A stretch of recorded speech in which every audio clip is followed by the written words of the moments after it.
Nursing ഡയറക്ടറിന്റെ പുതിയൊരു വീഡിയോയിലേക്ക് ഏവർക്കും സ്വാഗതം. കർണാടകയിൽ BSc നഴ്സിംഗ് പഠിക്കുവാനായിട്ട് നിരവധി കുട്ടികളാണ് എല്ലാ വർഷവും പോവുക. ഈ വർഷം നമ്മൾ നോക്കിക്കഴിഞ്ഞാൽ എൻട്രൻസ് എക്സാംസ് പല കുട്ടികളും എഴുതിയിട്ടുണ്ടായിരുന്നു. പക്ഷെ കുറെ കുട്ടികളൊക്കെ എൻട്രൻസ് എക്സാം എഴുതാൻ സാധിക്കാതെയും വന്നിട്ടുണ്ടായിരുന്നു. അപ്പോൾ എന്തൊക്കെ കാര്യങ്ങളാണ് ഈ ഒരു സമയത്ത് നമ്മൾ ചെയ്യേണ്ടതെന്നുള്ളതാണ്. അപ്പോൾ +2 മാർക്ക് വന്ന സ്ഥിതിക്ക് നല്ല രീതിയിലുള്ള മാർക്ക് ഡ്രോപ്പ് ഉണ്ടായിട്ടുണ്ട്. ഒത്തിരി കുട്ടികൾക്ക് പ്രതീക്ഷിച്ചതിലും വളരെ താഴ്ന്ന മാർക്കാണ് ലഭിച്ചിരിക്കുന്നത്. അങ്ങനെയുള്ള കുട്ടികളെ സംബന്ധിച്ചെന്ന് പറയുമ്പോൾ കേരളം വെയിറ്റ് ചെയ്ത് നിൽക്കുക എന്നുള്ളത് വളരെ റിസ്ക് ഉള്ള ഒരു കാര്യം തന്നെയായിരിക്കും. അങ്ങനെ വരുമ്പോൾ നമ്മൾ അടുത്തുള്ള സംസ്ഥാനങ്ങളായിട്ടുള്ള തമിഴ്നാട്, കർണാടക തുടങ്ങിയുള്ള ഏരിയയിലേക്കാണ് നമ്മൾ അഡ്മിഷൻസുമായിട്ട് മുന്നോട്ട് പോവുക. അപ്പോൾ നിരവധി കോളേജുകൾ, റെപ്യൂട്ടഡ് ആയിട്ടുള്ള നിരവധി കോളേജുകൾ തമിഴ്നാട്ടിലും കർണാടകയിലും അവൈലബിൾ ആയിട്ടുണ്ടെന്നുള്ളത് നമുക്ക് മനസ്സിലാക്കേണ്ടതായിട്ടുണ്ട്. തമിഴ്നാട്ടിലാണെന്നുണ്ടെങ്കിൽ എൻട്രൻസ് എക്സാംസിന്റെ ആവശ്യം വരുന്നില്ല. അത്യാവശ്യം നല്ല ഫെസിലിറ്റീസോടുകൂടിയ ഹോസ്പിറ്റൽ ഫെസിലിറ്റീസും അഫിലിയേഷൻസും എല്ലാം ഉള്ള കോളേജിൽ പോലും ഏകദേശം 8.5 ലക്ഷം 9 ലക്ഷം പാക്കേജിലാണ് തമിഴ്നാട് സൈഡിലേക്ക് മിക്കവാറും ഉണ്ടാവുക. കർണാടകയിലാണെങ്കിൽ തന്നെ റെപ്യൂട്ടഡ് ആയിട്ടുള്ള മെഡിക്കൽ കോളേജുകൾ ഉൾപ്പെടെയുള്ള ഹോസ്പിറ്റലോട് കൂടിയ കോളേജുകളൊക്കെ തന്നെ എൻട്രൻസ് എക്സാംസ് വഴി, അതായത് KCETയുടെ എൻട്രൻസ് വഴി അഡ്മിഷൻ എടുക്കുകയാണെങ്കിൽ ഡൊണേഷൻ ഒഴിവാക്കിക്കൊണ്ട് തന്നെ നിങ്ങൾക്ക് ചെറിയ ഫീസിൽ തന്നെ പഠിക്കാൻ സാധിക്കും. അതായത് ഗവൺമെന്റ് നിശ്ചയിച്ചിരിക്കുന്ന 1,40,000 രൂപ ട്യൂഷൻ ഫീസ് നൽകി നമുക്ക് പഠിക്കുവാൻ സാധിക്കും എന്നുള്ളതാണ് ഏറ്റവും വലിയ ഒരു അഡ്വാൻറ്റേജ്. ഇപ്പോൾ KCETയുടെ എൻട്രൻസിന്റെ റിസൾട്ട് കഴിഞ്ഞ ദിവസം പബ്ലിഷ് ചെയ്യുകയുണ്ടായി. നിരവധി കുട്ടികൾക്ക് നല്ലൊരു റാങ്ക് ലഭിക്കുന്ന ഒരു സാഹചര്യമാണ് ഉണ്ടായിട്ടുള്ളത്. അപ്പോൾ കഴിഞ്ഞ ദിവസം റാങ്ക് ലിസ്റ്റ് പബ്ലിഷ് ചെയ്ത് കഴിഞ്ഞതിന് ശേഷം 60,000 70,000 റാങ്കിലുള്ള പല കുട്ടികളും ടെൻഷൻ അടിച്ച് എന്നെ കോൺടാക്ട് ചെയ്യുകയുണ്ടായി.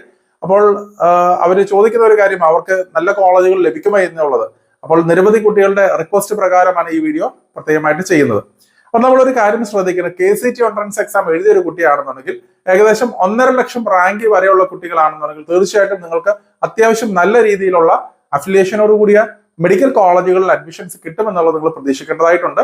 അതേസമയം 2 ലക്ഷം റാങ്ക് വരെയുള്ള കുട്ടികളാണെന്നുണ്ടെങ്കിൽ അത്യാവശ്യം നല്ല ക്വാളിറ്റിയുള്ള ഹോസ്പിറ്റലോട് കൂടിയ കോളേജുകളിൽ തന്നെ നിങ്ങൾക്ക് അഡ്മിഷൻസ് നേടാനുള്ള സാഹചര്യം ഉണ്ടെന്നും കൂടെ മനസ്സിലാക്കുക. കർണാടകയിലെ കാര്യം നോക്കിക്കഴിഞ്ഞാൽ 60% വരുന്ന സീറ്റുകൾ, അതായത് മെജോറിറ്റി സീറ്റുകളും KCET അലോട്ട്മെന്റ് വഴി തന്നെ നമുക്ക് അഡ്മിഷൻ എടുക്കാൻ സാധിക്കുന്നതാണ്. അപ്പൊ പല കുട്ടികളും പറയുന്നുണ്ടോ, ഏജൻസി വഴിയൊക്കെ ആണെങ്കിൽ ഉയർന്ന ഡൊണേഷൻ മുടക്കി അല്ലെങ്കിൽ ഉയർന്ന ഫീസിലൊക്കെ അഡ്മിഷൻസ് നേടി അല്ലെങ്കിൽ ബ്ലോക്ക് ചെയ്ത് വെച്ചിട്ടുണ്ടെന്നൊക്കെ പറയുന്നുണ്ട്.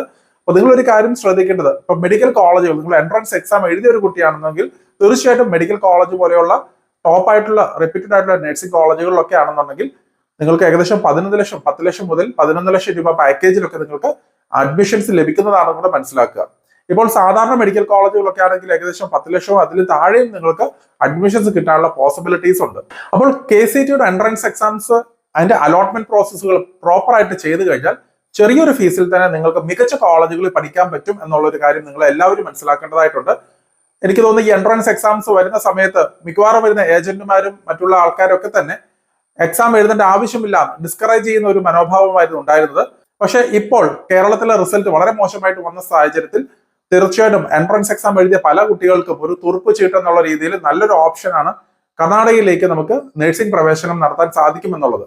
അപ്പോൾ നമ്മൾ അലോട്ട്മെന്റിന്റെ ഭാഗത്ത് നമ്മൾ വളരെയധികം കാര്യങ്ങൾ ശ്രദ്ധിക്കേണ്ടതായിട്ടുണ്ട്. കാരണം കർണാടക അലോട്ട്മെന്റ് പ്രോസസ്സുകൾ എന്ന് പറയുമ്പോൾ ഇപ്പോൾ നമ്മൾ +2ന്റെ മാർക്ക് അപ്ലോഡ് ചെയ്ത് കൊടുക്കേണ്ട സാഹചര്യമാണ് ഉണ്ടാവുക.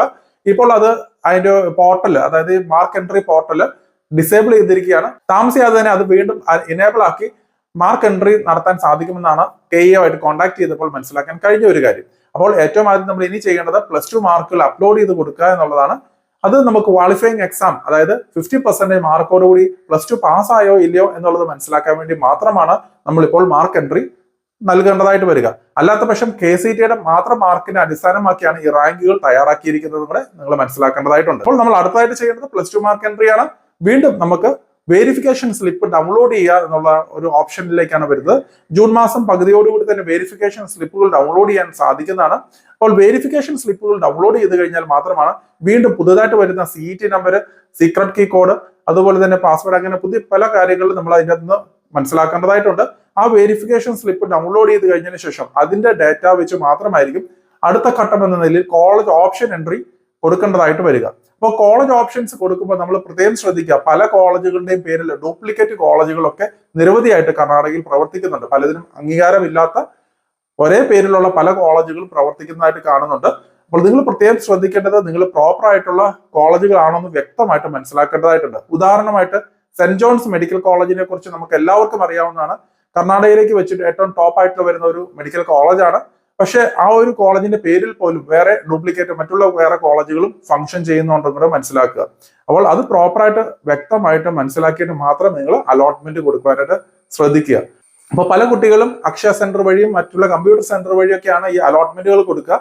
അപ്പോൾ ഒരു പക്ഷേ ഇപ്പൊ ഞാൻ മുമ്പ് പറഞ്ഞ എക്സാമ്പിൾ പോലെ സെന്റ് ജോൺസ് ആണ് നിങ്ങൾ പ്രിഫർ ചെയ്യുന്നെങ്കിൽ അവർ സെന്റ് ജോൺസ് എവിടെ കാണുന്നോ ചാടിക്കയറി ആ ഒരു സെന്റ് ജോൺസിലേക്ക് നിങ്ങൾ ഫസ്റ്റ് ഓപ്ഷൻ ആയിട്ട് വെക്കുകയും അബദ്ധം വെച്ചാൽ നിങ്ങൾക്ക് ആ ഒരു കോളേജിൽ, അതായത് ഈ പറയുന്നത് പോലെ സാധാരണ വരുന്ന ഒരു നഴ്സിംഗ് ഇൻസ്റ്റിറ്റ്യൂട്ടിൽ അഡ്മിഷൻ കിട്ടുകയും വീണ്ടും നമുക്ക് അവിടെ അഡ്മിഷൻസ് ക്യാൻസൽ ചെയ്യാനോ അല്ലെങ്കിൽ മാറിയെടുക്കാനോ സാധിക്കാതെ വരികയും ചെയ്യുന്നതാണ്. അപ്പോൾ നല്ല മാർക്കുള്ള കുട്ടികൾക്ക് പോലും അബദ്ധം കാണിച്ചു കഴിഞ്ഞാൽ സാധാരണ അല്ലെങ്കിൽ അംഗീകാരമില്ലാത്ത കോളേജുകളിലേക്കൊക്കെ മാറിപ്പോകാനുള്ള സാധ്യതകൾ കാണുന്നുണ്ട്. അപ്പൊ അതുകൊണ്ട് നിങ്ങൾ പ്രത്യേകം ശ്രദ്ധിക്കേണ്ട ഒരു കാര്യം, നിങ്ങൾ പ്രോപ്പറായിട്ട് കോളേജുകളെ കുറിച്ച് മനസ്സിലാക്കുകയും കോളേജുകളുടെ പ്രയോറിറ്റി അനുസരിച്ച് നമ്മൾ ക്വാളിറ്റി അനുസരിച്ച് ഏറ്റവും ബെസ്റ്റ് കോളേജുകൾ ആദ്യം വെച്ച് അങ്ങനെ പ്രയോറിറ്റൈസ് ചെയ്തിട്ട് വേണം നിങ്ങൾ അലോട്ട്മെന്റിൽ കോളേജ് ഓപ്ഷൻസ് കൊടുക്കുവാനായിട്ട്. തീർച്ചയായിട്ടും നിങ്ങൾക്ക് ഏറ്റവും ബെസ്റ്റ് കോളേജുകളിൽ അഡ്മിഷൻസ് കിട്ടുന്നതാണ്. ഞാൻ ആദ്യമേ പറഞ്ഞതുപോലെ തന്നെ ഏകദേശം 1.5 ലക്ഷം റാങ്ക് വരെയുള്ള കുട്ടികൾക്ക് ഒരു മെഡിക്കൽ കോളേജുകളിൽ പഠിക്കാനുള്ള സാഹചര്യം നിങ്ങൾക്ക് ഉണ്ടാവും എന്നുള്ളത് മനസ്സിലാക്കുക.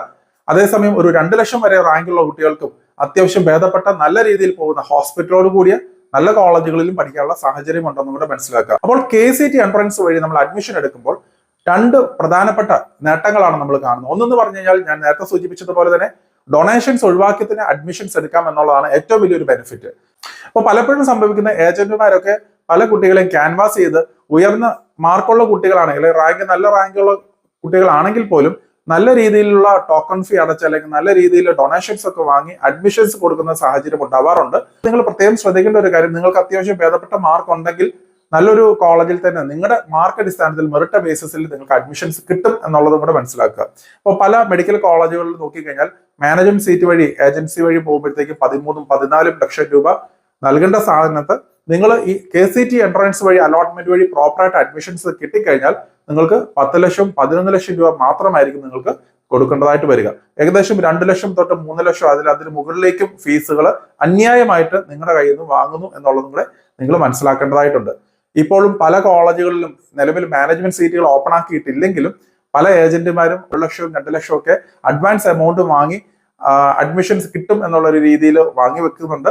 പക്ഷേ ഏറ്റവും രസകരമായ കാര്യം, യാതൊരു അഡ്മിഷൻ ലെറ്ററോ യാതൊരു പ്രൂഫോ അവിടെ അഡ്മിഷൻ എടുത്തു എന്നുള്ളത് കൊടുക്കുന്നില്ല. അവർ പറയുന്ന ഒരു കാര്യം ഇതാണ്, നിങ്ങൾക്ക് KCET എൻട്രൻസ് എക്സാംസ് കഴിഞ്ഞതിന് ശേഷം അതിന്റെ അലോട്ട്മെന്റ് കഴിഞ്ഞതിന് ശേഷം മാത്രമായിരിക്കും നിങ്ങൾക്ക് അഡ്മിഷൻ കൺഫർമേഷൻസ് കിട്ടുക എന്നുള്ളത്. അപ്പോൾ അവരും ചെയ്യുന്നത് ഈ അലോട്ട്മെന്റ് പ്രോസസ്സുകൾ കൂടെ നിങ്ങളെ കയറ്റിവിടുകയാണ് ചെയ്യുന്നത്.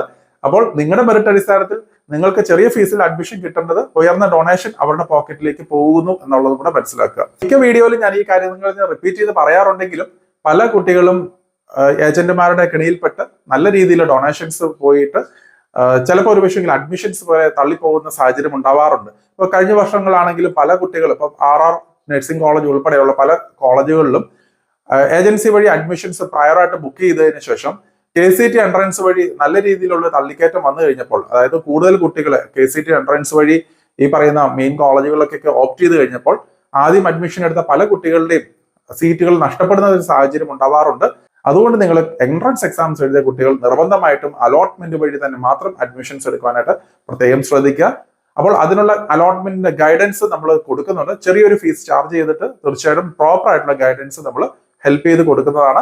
അപ്പോൾ എൻട്രൻസ് എക്സാംസ് എഴുതാത്ത കുട്ടികളാണെന്നുണ്ടെങ്കിൽ നിങ്ങൾക്ക് ഈ പറയുന്ന തമിഴ്നാട് ഓപ്ഷൻസോ കർണാടകയിൽ തന്നെ മാനേജ്മെന്റ് സീറ്റിലേക്കുള്ള ഓപ്ഷൻസോ നേടാവുന്നതാണ്. അവിടെ 7 ലക്ഷം മുതലൊക്കെ ആണെങ്കിൽ ഫീസ് പാക്കേജിലുള്ള കോളേജുകൾ, അംഗീകാരമുള്ള കോളേജുകൾ കർണാടകയിലും ഫംഗ്ഷൻ ചെയ്യുന്നുണ്ട്. അപ്പോൾ നിങ്ങൾ വ്യക്തമായിട്ട് കോളേജുകളുടെ അഫിലിയേഷൻസും കാര്യങ്ങളും മനസ്സിലാക്കിയിട്ട് ഏറ്റവും മികച്ച കോളേജുകൾ, ഈ പറയുന്ന മെഡിക്കൽ കോളേജുകളാണെങ്കിലും ഏകദേശം 10.5 ലക്ഷം രൂപ മുതൽ മാനേജ്മെന്റ് സീറ്റുകളിലേക്ക് അഡ്മിഷൻസ് നേടാനുള്ള പോസിബിലിറ്റീസ് ഉണ്ടെന്നും കൂടെ മനസ്സിലാക്കുക. അപ്പോൾ നിങ്ങൾ ഈ ഒരു സമയത്ത് നിങ്ങൾക്ക് മാർക്ക് കുറവാണ്, +2 മാർക്ക് വളരെ കുറവാണ്, കേരളത്തിൽ കിട്ടാൻ സാഹചര്യം ഇല്ല എന്നുണ്ടെങ്കിൽ തീർച്ചയായിട്ടും നിങ്ങൾ ഏറ്റവും ബെസ്റ്റ് ആയിട്ടുള്ള ഒരു ഓപ്ഷൻ നിങ്ങൾ ഈ ഒരു സമയത്ത് തന്നെ തിരഞ്ഞെടുക്കുവാനായിട്ട് പ്രത്യേകം ശ്രദ്ധിക്കുക. കാരണം എക്സാംസ് എഴുതാത്തതുകൊണ്ട് നിങ്ങൾക്ക് എൻട്രൻസ് അലോട്ട്മെന്റ് പാർട്ടിസിപ്പേറ്റ് ചെയ്യാൻ സാധിക്കുകയില്ല. അതുകൊണ്ട് തന്നെ നിങ്ങളുടെ അഫോർഡബിലിറ്റി അനുസരിച്ച് നിങ്ങൾക്ക് എത്രത്തോളം ബഡ്ജറ്റ് പറ്റും എന്നുള്ളതിന് ബേസിസിൽ നല്ലൊരു കോളേജുകളിൽ അഡ്മിഷൻസ് എടുക്കുക.